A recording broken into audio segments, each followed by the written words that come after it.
yes, we're here, Manila today, Francis Quilantang. And yan, ngayon nga, we're gonna do an unboxing and a review for a laptop. Tignan natin yung laman. Buksan natin. Tignan natin. Yan ang nasa loob. Kita ba? Yan ang nasa loob. Yan. Buksan natin.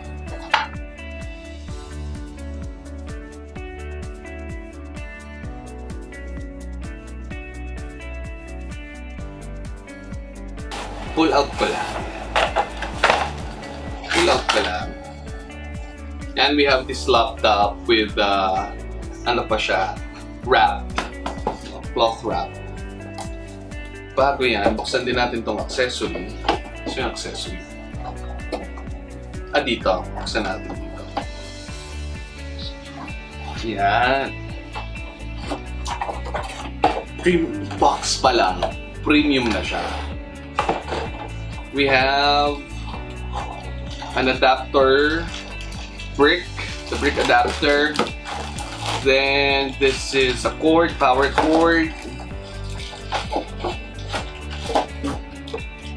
This is a USB Type-C cable.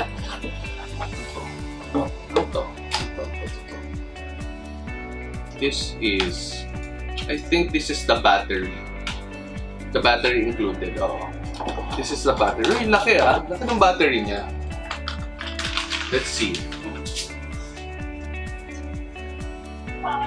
Oh, it's not a battery. It's an attachment pala for the laptop. May connector siya. Mamaya tignan natin. Pero it's not a battery. It's an accessory. Parang attachment sa, sa laptop. And a literature. So, the instruction book na hindi naman natin babasahin. Thank you. Yan. Case lang natin. Diyan. Yan. Yan. Okay. So, let's see kaagad, no? Tignan natin. Smooth. The premium feel. Black. Medyo basa lang kamay ko. But this is, again, a Lifebook. Fujitsu Lifebook. Lifebook U series. Tignan mo lang. Sarap natin. Manipis! This is very slim. And ito, hindi siya attachment dyan. This is a pen. May pen included. So, dito sa gilid, let's see the ports. So, we have here the power button. We have the SD card, your standard USB. This is USB 3 na rin, capable. The LAN. We have the power connector. And, as according dito sa label, this is already USB Type-C capable for charging na rin. We have the HDMI port, another USB, and the headset port. Yan. Ito, tignan natin itong accessory. Ano ba itong accessory? I believe this is an attachment. Tapos, kakabit mo via USB Type-C. Then, meron ka ng VGA. There's another HDMI, a DP port or display port.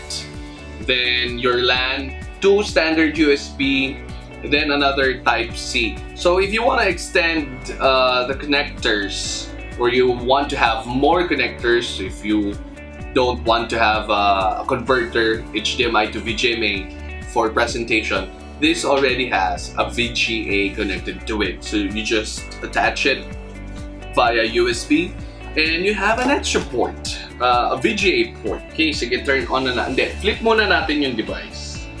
Flip natin, open natin, bago natin buksan. Dito, kita ninyo yung layout.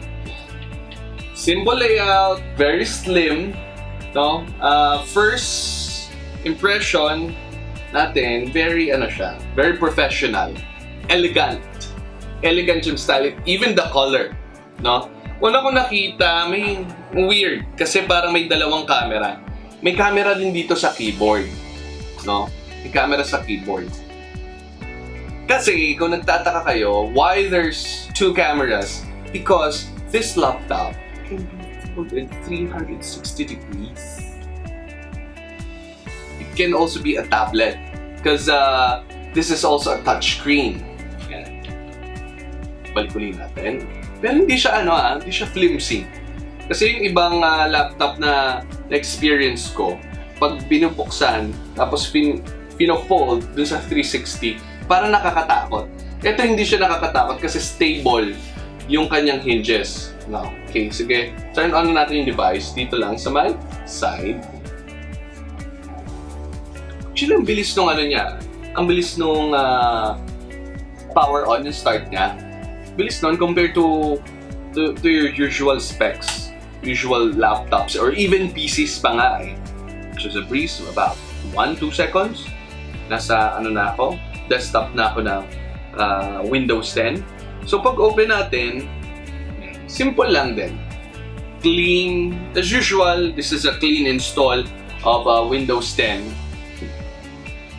Let's just have a quick look sa specs through settings. What we have? System. Again, an i5 8265U. What the new generation? This is an 8th generation i5. What's new with the technology of the 8th generation is that they have a capability of a low power consumption. So they start with a 1.60 gigahertz para kung sa mga small processes lang, no? Then it can go up to 3.4 gigahertz. And installed RAM, we have 8 GB and a Windows 10 Pro. Paglaro natin ng konti, let's load ako ng YouTube. Tignan natin, mabilis ba? Tignan natin ang capabilities niya kasi siya full HD 1080. Watch tayo ng video. Watch tayo ng Warcraft 4K. Ano bang capable siya? 1080p. Check natin. Whoa! Capable siya of 4K. Whoa! 4K. This laptop is capable of 4K videos.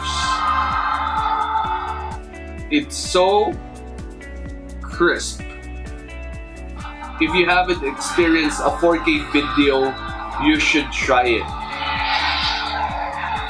Sobrang linaw niya. Butter smooth.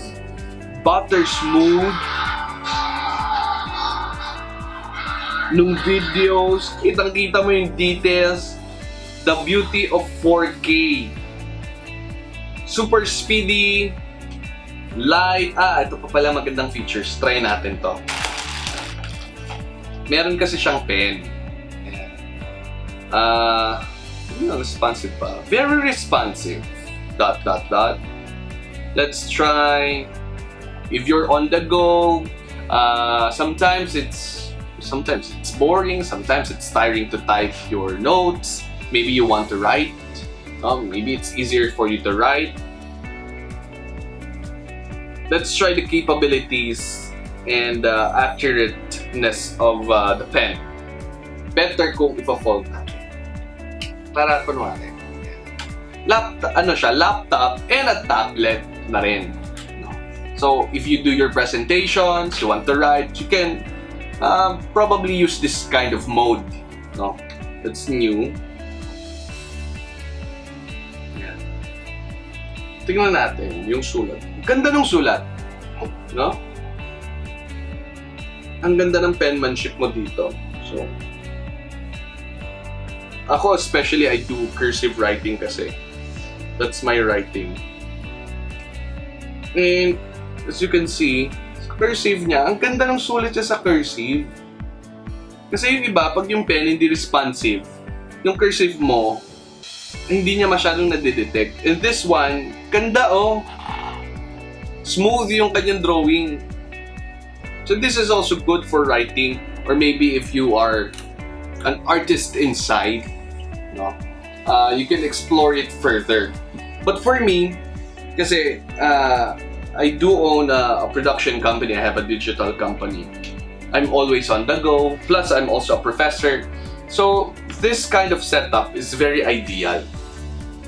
If you are an on-the-go type of guy, no nonsense, just want to open a laptop, maybe type a document or an Excel file, you want to monitor your businesses, or for me, as a professor, I want to compute the grades of my students, or encode the grade of my students, especially now. All learnings are online implemented. We have an online learning implementation ongoing. This is an ideal setup. And most probably, this is all you need for work from home, mobile businesses, and for overall productivity. Slim, light, elegant. This is the one for you if you want a productivity laptop that's elegant and a no-nonsense. This is your go-to laptop. A quality, a Fujitsu quality, flexible design, so it can be a laptop or a tablet at the same time. So your ultimate productivity laptop. It has a stylus. What more can you ask for? So for easy laptop use and mobility, productivity, I recommend that you buy this Fujitsu Lifebook. This is also tough. So it's gonna last you probably a lifetime, no? So yeah, you get one. And that's it for today. Again, this is Francis for manilatoday.ph, and see you again. Stay safe.